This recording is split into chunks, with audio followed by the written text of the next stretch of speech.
Hello vlog, welcome to my guys. So for today's video ay nagpiprito nga pala ako ng matambaka ba yan. Tapos lalagyan natin ng kalabasa at sitaw. Lalagyan na rin pala ang sangkap dahil iyan ay gagataan natin. Ayan, isa nga pala ako ng bawang sibuyas luya with chili green.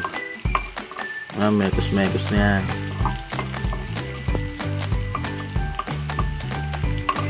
Dahil masarap ang natin. So nag-request yung pinsa natin na magluto tayo ng gulay naman. Kaya yan, tayo nagluto ng taang kalabasa ng sitaw.